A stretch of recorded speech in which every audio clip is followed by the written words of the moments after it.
நான் ஒரு விஷயம் 2024 தேர்தல்ல சொல்லவே இல்லை. இப்ப சரியான நேரமா இருக்கும் அப்படின்னு நான் நினைக்கிறேன். தேர்தல் முடிஞ்சிருச்சு, எண்ணிக்கை எப்போ இருக்கும்? ஐயா கார்த்திக் சிதம்பரம் அவர்கள் அங்க வராங்க.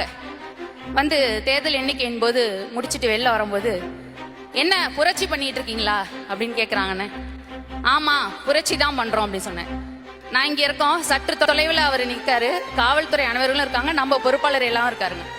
அவர் சொன்னார் அப்படின்னு, நீ வேணா பாரு, அடுத்த தேர்தல் உன் கட்சி இருக்கா இல்லையா நான் பாக்குறேன்னு சொன்னாரு. பார்க்கலாம் வாங்கன்னு நான் சொல்லிட்டு வந்தேனே. அவர் சொன்னார் இல்லையா, அடுத்த தேர்தல்ல நீங்க நிக்கிறீங்களான்னு. இப்ப இந்த தேர்தல்ல நாங்க எங்களுக்குள்ள சொந்த சின்னத்தோட வந்து நாங்க நிக்கிறோம்.